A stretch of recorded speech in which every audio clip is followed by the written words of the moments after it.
Okay, so hello everybody, and welcome today to EuroCham's webinar on opportunities in agribusiness. This is the sixth of the EuroCham webinar series, where we tackle the most promising sectors in Cambodia's economy and highlight opportunities available to investors in each of them. My name is Tom Hesketh. I'm the Business Services Manager at EuroCham Cambodia. And the role of my department is to support European businesses and indeed businesses from other countries as well and other regions to become established in the Cambodian market and help those companies that are already in the market. And today, discussing opportunities in agribusiness specifically, we'll be joined by two experts in the sector, Eugene Kraamwinkel, the CEO of Grandis Timber, a commercial reforestry company, and Sopha Soeng, one of the leaders in Cambodia's nascent agro-processing sector, and currently the general manager of Sela Pepper. So today's webinar will follow a three-part structure, and it will last around 45 minutes to 1 hour. So first, I'll provide a brief introduction to Cambodia and its economy today, and a bit of an introduction to the agribusiness at a high level. Eugene will then describe his experiences operating a commercial reforestry plantation in Cambodia, and Sopha will discuss her experiences in agro-processing in Cambodia, and agro-processing and exporting from Cambodia. And finally, we'll finish with a brief question and answer session from the audience. So one thing I'd say now is that any questions you have, you'll see on the right of your screen, you have a chat pod. We'll address all questions at the end of the presentation. So just type them in there and we'll get to them at the end of the presentation. Just mention who your question is and what the question is, and we'll get to it at the end. So that being said, just to move on to a brief introduction to EuroCham itself. We were founded in 2011. We're currently supported by the European Union ICI Plus SEBSEEN grant, that's support for European businesses in Southeast Asian markets. We have around 350 members and 20 employees today, and we aim to be the bridge between European investors here and the government stakeholders in the kingdom. We have four main activities. The Services Department, as I said, aims to support businesses operating in Cambodia or hoping to operate in Cambodia. The Advocacy Department works with European businesses already here to understand the challenges they're facing, and then go to the government of Cambodia to advocate for changes to make it an easier place to do business. We have our outreach function, which this webinar falls as part of today, and that's promoting Cambodia as a trade and investment destination. And finally, we have our membership department, which is offering the traditional activities of the chamber, networking events, and those kind of things. So as a brief introduction to Cambodia, because I know many of you on this call today are not currently in the market, Cambodia is a relatively medium-sized country south of the Indo-China Sea and bordered by Thailand, Laos, Vietnam, and the Gulf of Thailand.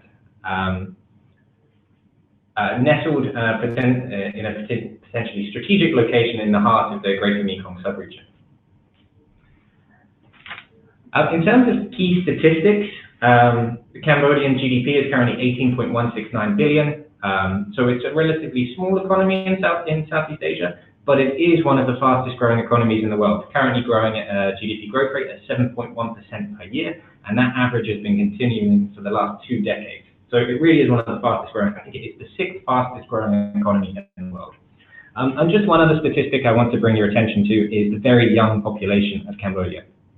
So the population is around 16 million today. It's growing at a rate of 1.5% per year. And of note, 52% of the population are under the age of 25 years old. So it's really a rapidly growing economy already, and we expect that growth to continue with this young and highly motivated population. So the other slides, the slides will be available so you can read the rest of the statistics in your own time. But to move on to our own challenges, as the European Chamber of Commerce, one of the biggest problems we have is overcoming what we call the perception gap of what people think about Cambodia and what it is today. So most people think of Cambodia as the pictures on the left, beautiful temples, and as a mostly rural agricultural country. But really that's not fully representative of the Cambodia of 2019, as you can see on the pictures on the right.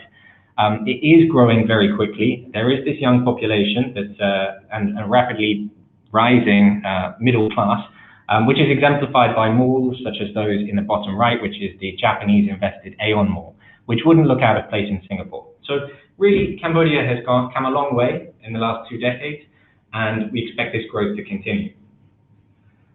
Why invest in Cambodia as opposed to other countries in the region?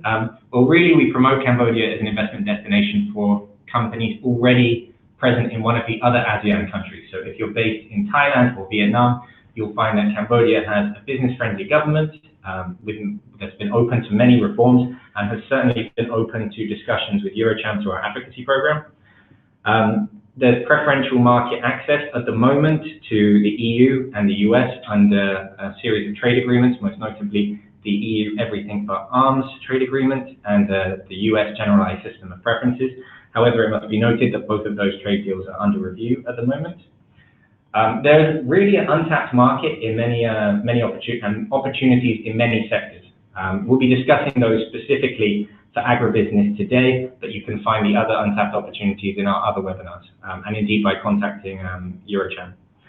As well as that, if you're a foreigner looking to invest in Cambodia, Cambodia has a very nice quality of life and a growing middle class that's only set to improve. A competitive labor force and relatively abundant and cheap land and labor, which is really why we see Cambodia's, what has been the driving force between Cambodia's garment sector. And overall, another one to take advantage of is the macroeconomic stability of the country. So certainly relative to other countries in the region, Cambodia has a stable currency. The riel is pegged to the dollar at a rate of 4,000 to 1. Has a low inflation rate and a consistent GDP growth rate. So really, it's been politically stable, it's been economically stable and growing very quickly, and again, we expect that growth to continue. So how do some of those general trends play out in the agricultural sector? I'll briefly be introducing this before we hand over to Eugene and Sopha. Cambodia's agricultural sector is hugely important to the country today. At the moment, but its contribution to GDP has halved in the last 2 decades. It used to represent around 50% of Cambodia's GDP. Now that's 23%, reflecting Cambodia's growth of the economy and services and industry. As the share of GDP has gone down, so has the share of employment. Whereas 20 years ago, 80% of the Cambodian workforce was employed in agriculture. Today, 26.7% is employed in the agricultural sector. Again, reflecting improvements in productivity and improvements in Cambodia's other sectors. And at the same time, an increase in the production of Cambodia's agricultural goods. So In 2016, for example, Cambodia produced 28,000 tons worth of agricultural goods, of which 4,700 tons were exported. So both of these numbers have been growing hugely. For example, three of the products, but by no means exhaustive of all the products in Cambodia, are paddy rice, cassava, and sugarcane. And you can see the vast growth, in all of those crops in the last 10 years. Again, we'll be going over these in more detail in the subsequent slides. But with those general trends, to go over what the government is now seeking to do, Cambodia's focus is now modernization, diversification away from rice, which it was heavily reliant on in the past, and the increased use of high-quality inputs and a shift towards export-oriented crops. So really, it's modernization, increased imports of machinery, and moving away from rice towards crops, as you can see in the bottom right, such as maize, cassava, mung bean, mango, cashews, pepper, and vegetables. Cambodia is known for having some of the highest quality agricultural produce in the world for certain goods. For example, Kampot pepper, Kampot durian, and Kampong spoo sugar have all been awarded geographic indicator status, which is, I guess, an example of just how the quality that can be produced by Cambodia's agriculture sector.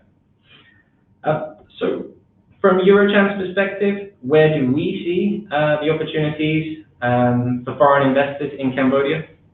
Well, from a high level, and these will be broken down by Eugene and Sopha, who are operating in these sectors already.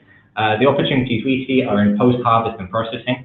Cambodia at the moment is suffering from low productivity per worker and low processing capabilities. However, the government is very much hoping to change this.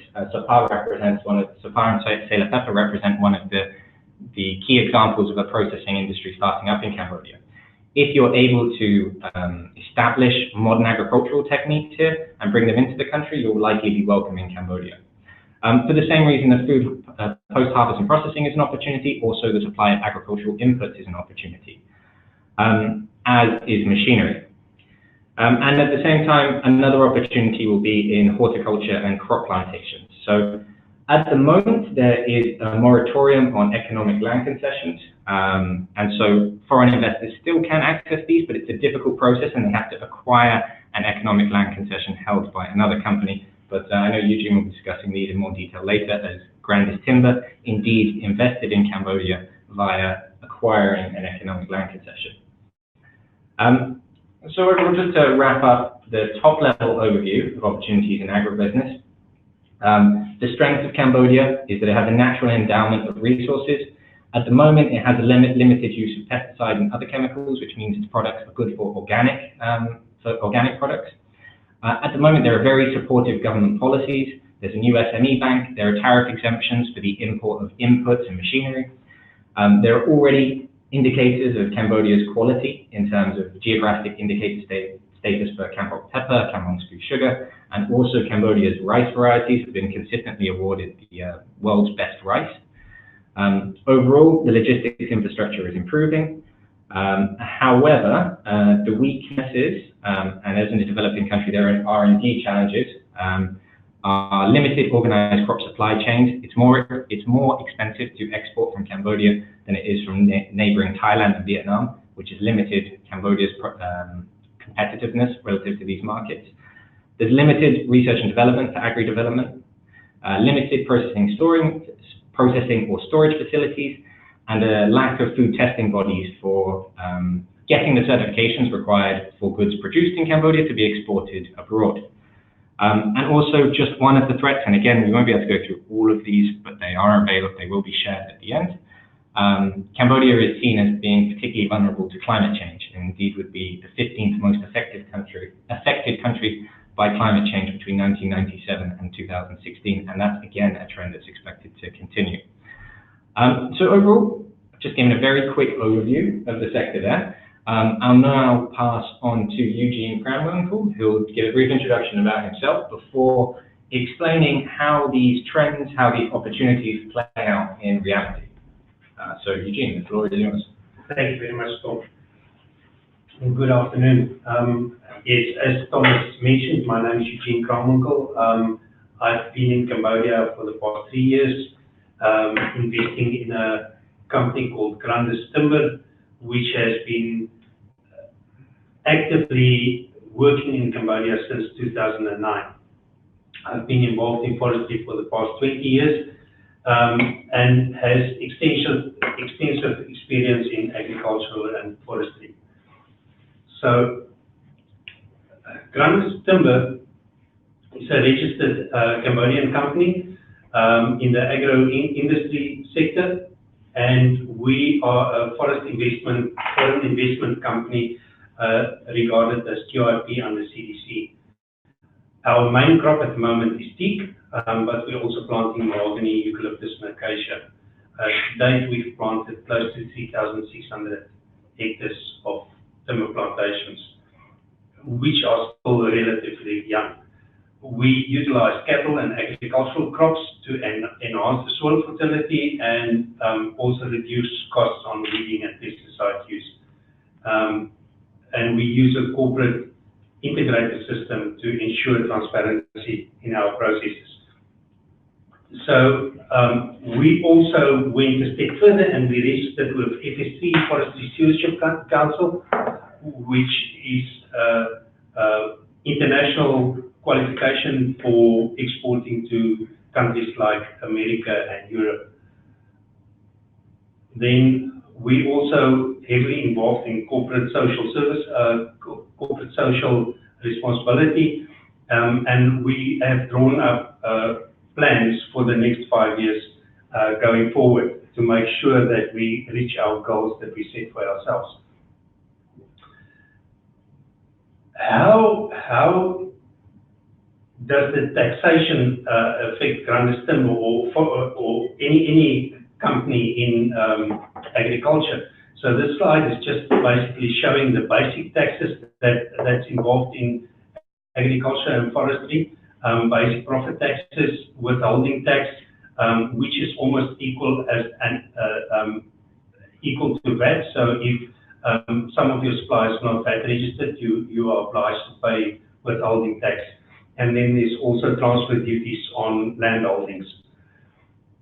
And then export taxes, this is only for timber exports, for round logs export, and this round logs planted in plantation fashion is 15%, for semi-finished goods is 10%, and for finished products only, there's no taxes, export taxes at all. There is, however, a fee on road or fee on board that's payable to government, which is 1%.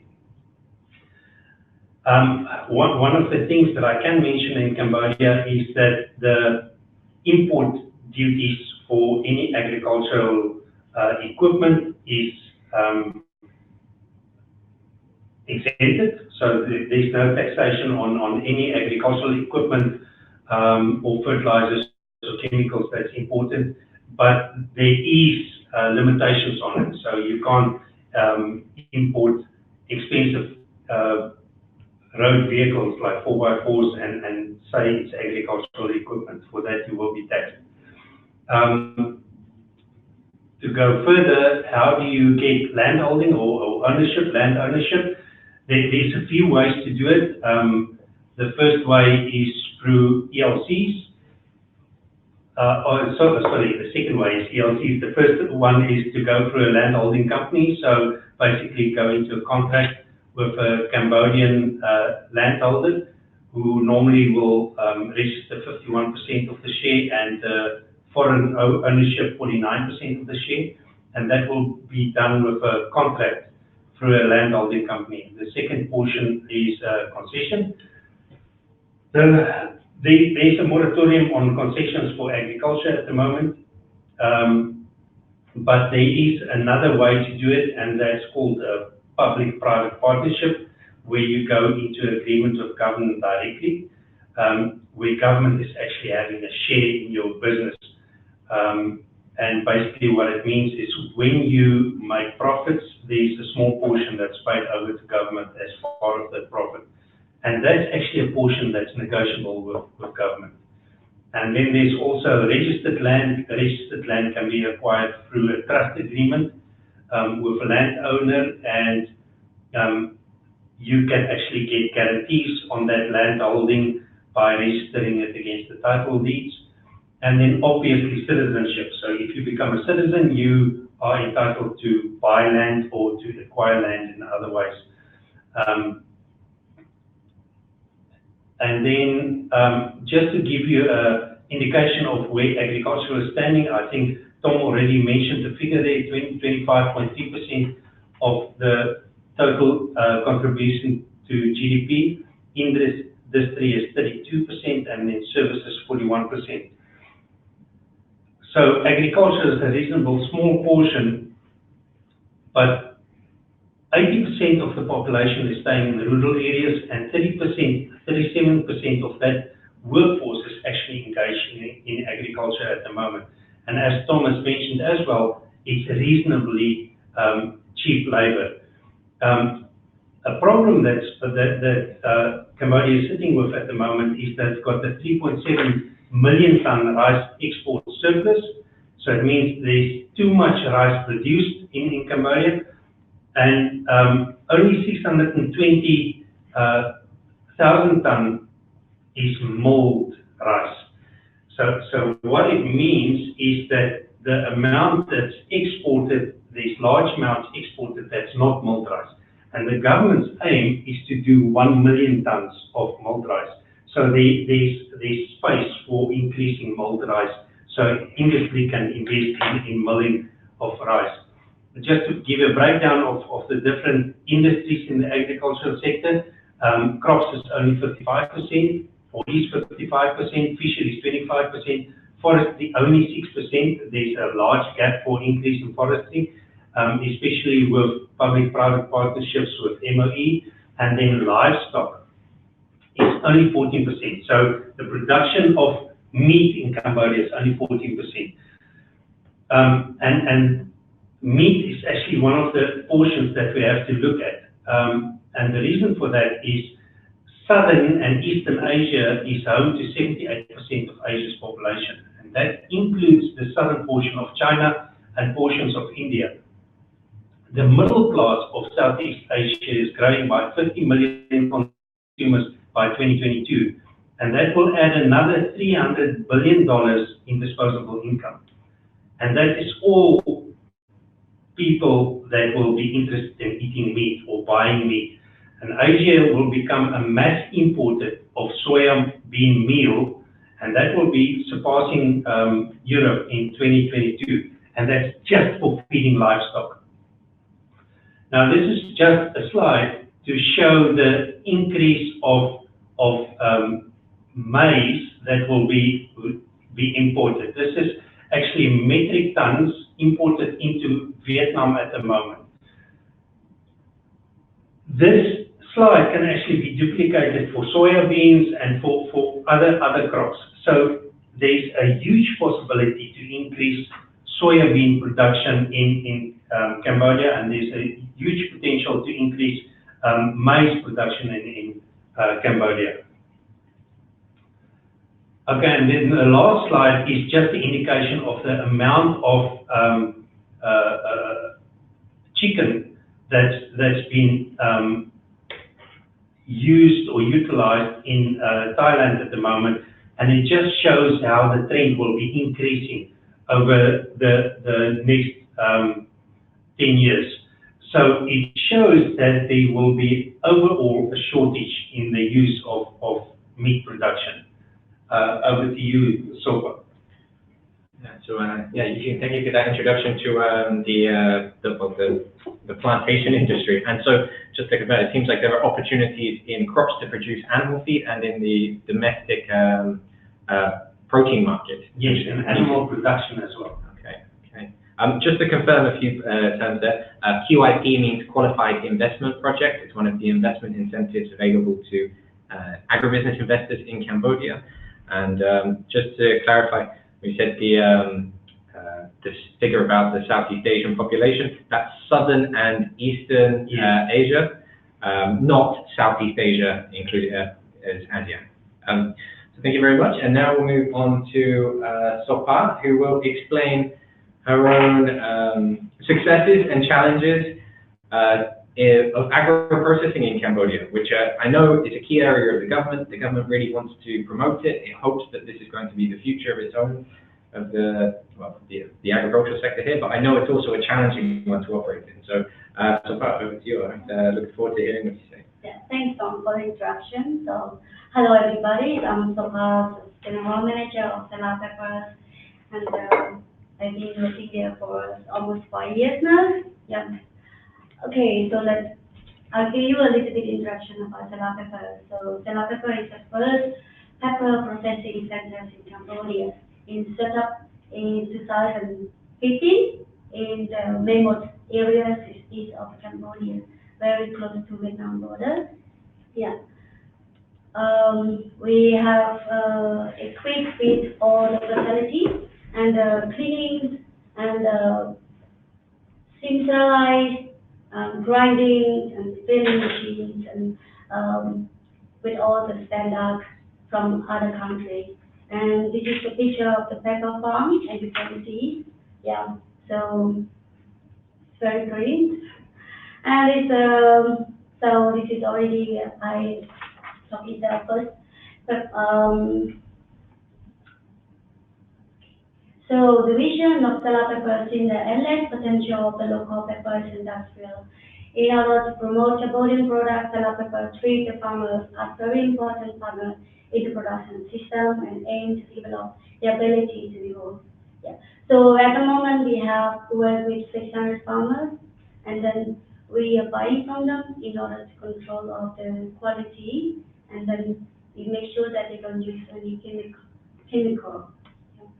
Yeah. So this is the pictures of the processing facility cleaning line.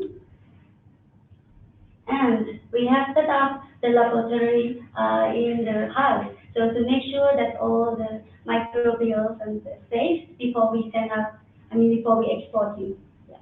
So we have a consultant from overseas, and we have our own laboratories in the house. So it's very qualified with it. Yeah. And this is farmer pictures, and so we have working with the 6 associations and then all the 600 farmers, and we continually work with farmers every day, like going to the field every day and asking them all the questions and what is the problem. So we try to sort it out, all the problems, and try to explain them what is the market right now, why the price is going down, and yeah, we try our best. Just on that one, Sopha, yeah. Before moving on yeah. That one, I know many people listening into this will have a concern. Well, what is it like to work with Cambodian farmers? Is it easy to convince them to plant pepper? What are some of the challenges that you, as a processor, are having working with local farmers? Yeah. Well, and the challenges and the very strong points you see.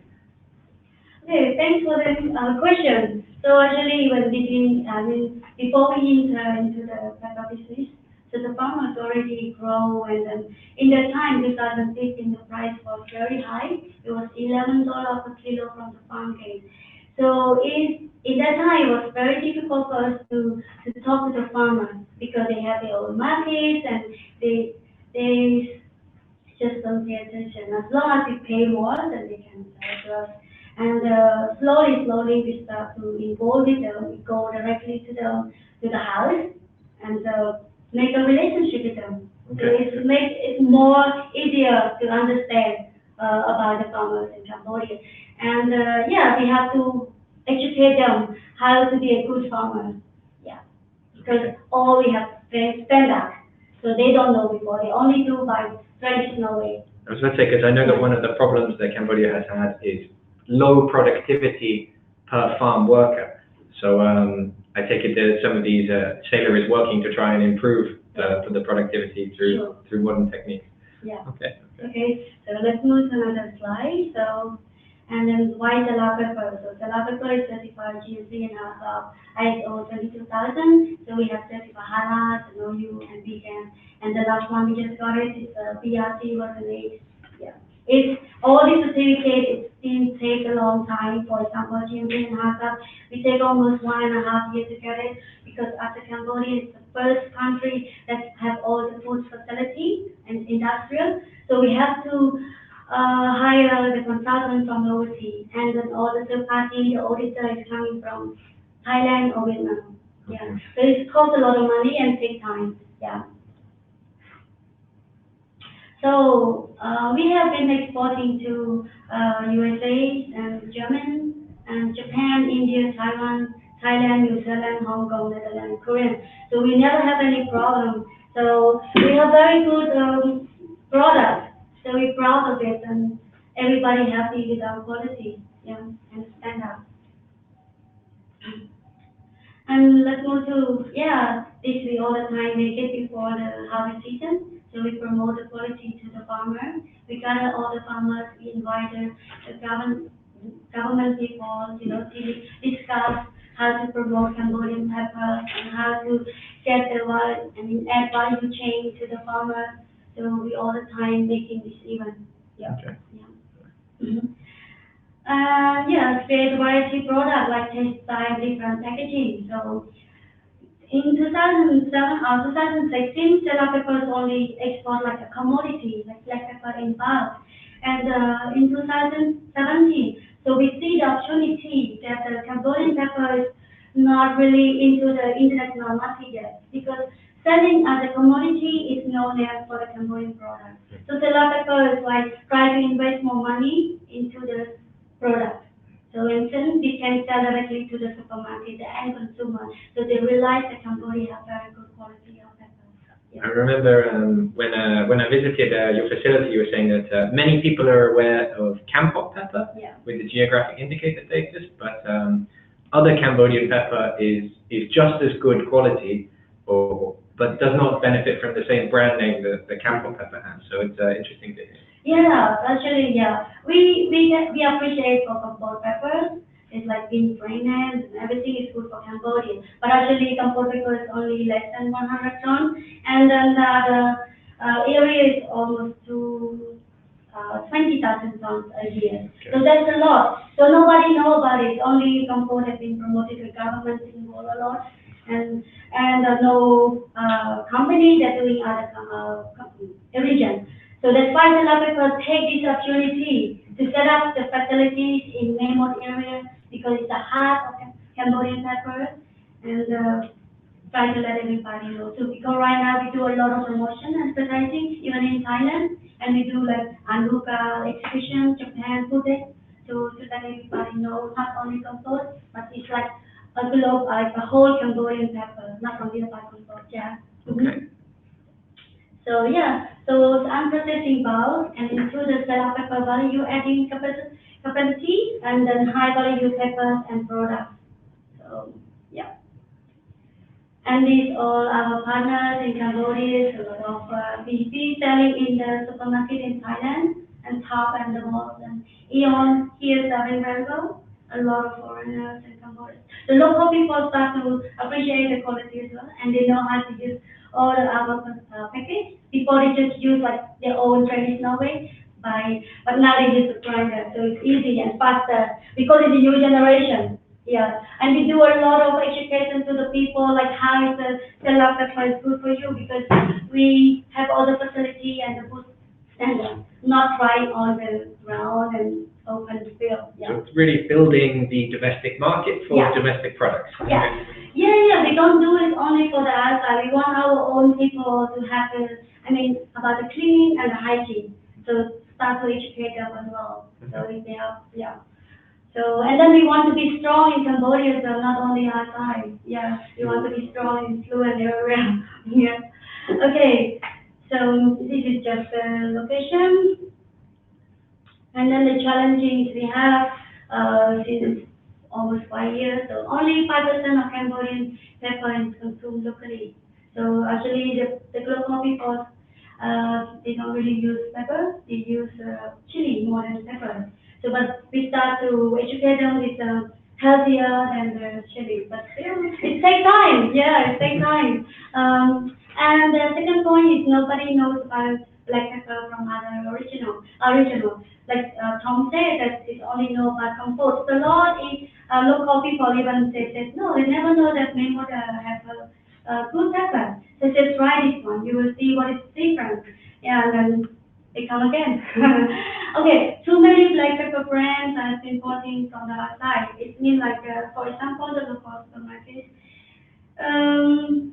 They import the black pepper from the outside, even they know that the Cambodian have very good pepper. So this is we have to tackle as well. Yeah, just to tell all the supermarkets in Cambodia to support the local products. Yeah. And no supporting from some local. Yeah, this is what I say, supermarket. Yeah, and need to do more marketing and education, branding locally and overseas. And yeah, it's costly, everything here.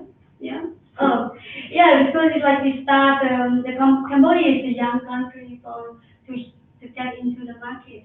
So everything is a little bit costly, but maybe slowly will be changed. Yeah. Okay.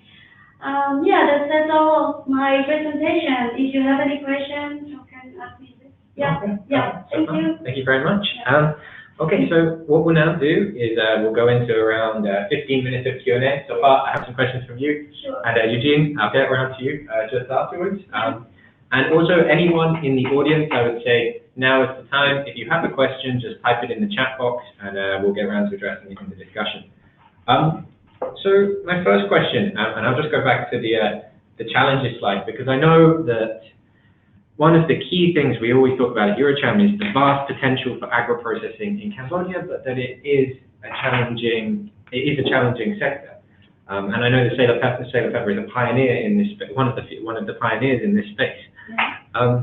But I also know that one of the reasons that the agro-processing sector has been somewhat suppressed in Cambodia so far is because of competition from Thailand and Vietnam. You mentioned one of those aspects being the fact that there's not really food testing laboratories here. Yeah. So I just wondered, from the Cambodian domestic processing perspective, how easy was it for you at Sela Pepper to obtain those certificates to be able to export to the EU? How easy was it for you to find packaging to be able to export internationally? Are these facilities available in Cambodia at the moment? Okay. Yeah, you said it's easy. I don't think it's not easy actually, but it needs time to find out the right supplier. I mean, for example, to get a certificate for GMP and subject to basic one, it takes us 1.5 years to get it. So yeah, and for the bottle or packaging that we buy, so we have to decide it, and we have to choose which one is the good for us, and especially for the price. You know, there's a supermarket right now, they are very pressed all the suppliers to make it cheaper and with a better design and quality. So for us, it's very challenging for us. Yeah. But yeah, we got it. Okay. Everything is we need time to learn. Yeah. And in terms of competition from Vietnam and Thailand, how does that impact an agro-processing business in Cambodia, or your agro-processing business? Yeah, the big thing is the price, the cost. Yeah. So, for example, at the moment, the price of FOB 550 grams per liter. From Cambodia, it's around $2,600, and from Vietnam, it's around $1,800 per ton. Okay. So it's yeah. But if the people that understand about the quality, so Cambodia has a very good quality because of the weather and the soils and the punches of the peppers and aromas and the physical look. So Cambodia so far has better quality. Okay. So a challenging market for now, but one that you see getting better, and I know from visiting the Sela Pepper factory and speaking to Sopha and near Sela himself, an area that you believe in the product and very passionate about promoting Cambodia's agricultural produce, both domestically and abroad. Yeah. And it's important to mention that because it's encouraging the domestic market also to use Cambodia produced products Yeah. Instead of exporting the raw products to Vietnam and Thailand. Yeah. Okay. So again, if anybody has any other questions related to Sopha, please let us know now. I'll now go on to Eugene. One of the things you mentioned in the presentation was QIP, Qualified Investment Project. And I know that the government of Cambodia is promoting the Qualified Investment Project scheme as one of its main drivers to promote foreign direct investment into Cambodia. So as a company that has successfully been through this process, this Qualified Investment Project process, I wonder if you could just explain a bit more about what the process was like to apply for it and what having QIP means for you as a timber reforestry company. As Sopha said, it's not that easy process that you go through. But as we said previously as well, you know, although it's a little bit difficult, everything is possible. What's nice about Cambodia is that government becomes a stakeholder or a partner in your business. So whenever you've got a problem, they are open to discussion. I mean, recently they started discussing the one window system where you can actually approach them and say to them, I've got this problem, can you assist me to fix the problem? So it's easy to go to government and say to them that you've got a problem, and they will try and assist you in whatever way they can. Just to give you an idea of one of the successes that we recently had is normally plantation timber that was planted in Cambodia was taxed at the same level as indigenous timber being exported. But after complaining to government, saying to them that you know, treating us in the same way is actually making it not profitable, the government was willing to reduce the export taxes. So it's all these small things that's actually assisting private enterprise to make it easier and easier. Government's got an open door. You can go to them at any time to discuss anything. It's not always easy, but it's possible. Okay. Okay, so tricky but possible for challenging, but with a government willing to listen and change where. Yes, exactly. I guess that brings us to the next question then, which would be, I know an area that has been challenging in the past in Cambodia has been the environmental and social implications of large-scale plantations.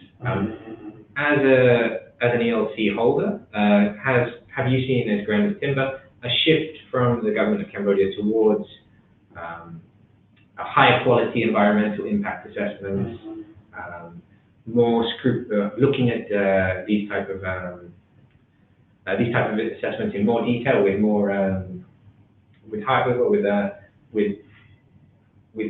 standards? What I found interesting about Cambodia is the initial process, as I said, was quite difficult. So the process that Grandis Timber had to follow to get to the point where we are currently was initially very slow, and it was extremely tough because the systems that needed to be put in place and everything, it's like a wheel starting to turn, but it's starting to turn very slowly. What's happening currently is processes are much faster. There's a lot more people that came into government with high education levels. The government processes is becoming faster and faster. So what we found is that what previously took us 3 or 4 years to accomplish is taking us just a year now, or sometimes shorter than that. About the quality of the processes, I think it's a learning curve. It's a learning curve for us going through the processes, but it's also a learning curve for government. Because all of a sudden, government doesn't have to do with only Cambodian people, they've got to do with international companies. And they are learning from the international companies, but international companies is also learning from Cambodia. So Cambodian ways is different than national or international ways, but it's not bad ways. It's different ways. Okay. Okay. So overall, still an area that's being developed, but being developed positively. Yes, definitely. And the same from the agro-processing perspective. Yeah. Okay, good to see. It brings us to 45 minutes. We'll have a couple more questions. We have had just one from the audience, and that is for both of you. Is there a growth in new businesses, startups in the agribusiness sector? And then if so, I suppose you can address what are the common challenges for starting up a business in agribusiness. So maybe, I know Sela Pepper, from Sela Pepper, you can talk about your own challenges. We've already had the slide on that, but from your own perspectives, where do you see the opportunities in the agribusiness sector today?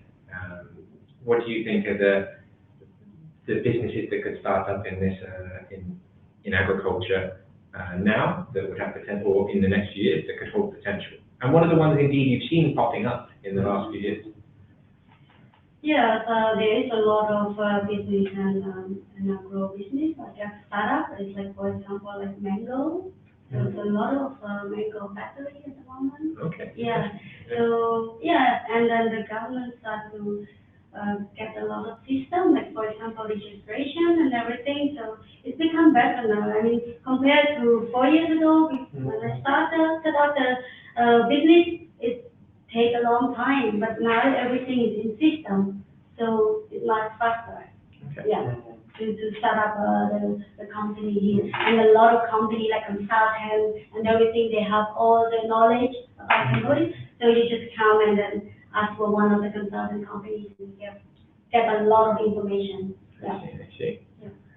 That would be international. Yeah, and it's definitely something that EuroCham is also doing, is assisting new companies to come in. Yeah. What I want to add to this is it's easy for new companies to start up. I think agro-processing is one of the portions in Cambodia that's still a little bit, or there's a lot of scope for that. There's a lot of scope for agro-processing. As I said previously, government wants to export 1 million tons of malt rice. There's not capacity to clean that much rice. So there's definitely a space for rice milling.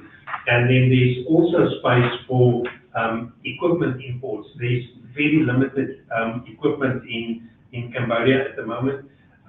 One of the bigger companies that we found in Cambodia is John Deere, but the other big companies that's importing agricultural equipment, there's not many of them.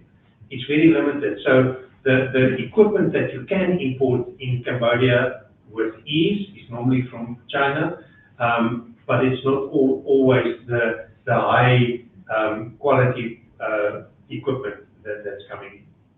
Also, the imports of fertilizers, imports of chemicals is still something that's not happening so often. So if we need bulk chemicals, we have to import it ourselves. If we want bulk fertilizers, we have to import it ourselves.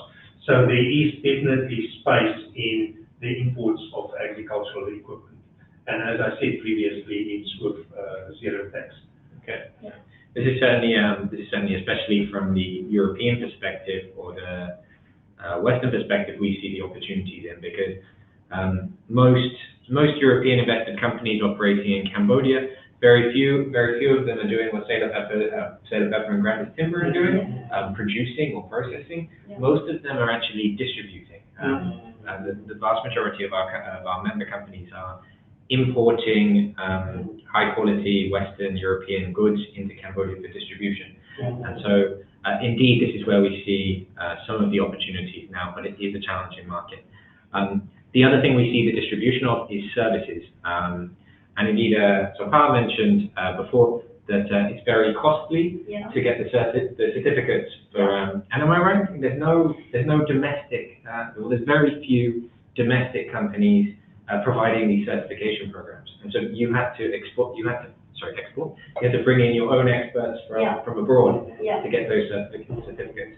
Sure. I'd say one potential new business startup or growth opportunity is indeed certification. Being able to produce that domestically as Cambodia's agricultural sector becomes more advanced. And maybe also laboratory services. Yeah, correct. We actually have one member from EuroCham, a control union, who's just started up a business doing just that, in answer to your question. So actually, that brings us to 50 minutes. As I said, to all participants today, thank you for being on the call. We will be posting this webinar on YouTube. We'll send the link to everybody who's registered for this. We'll also be sending out the slides. I know for some of the slides, we went over them quite quickly, but you do have the opportunity to read over them in more detail in your own time.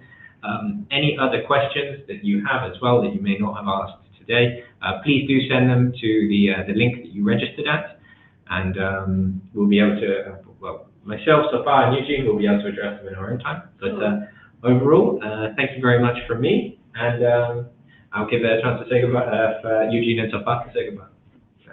Thank you very much. It was good having this time with you. Yeah, thank you. Okay. Yeah. Bye. Eugene, Sopha, thank you very much. Thank you. Thank you. Participants, thank you very much, and see you at the next EuroCham webinar. Goodbye. Goodbye.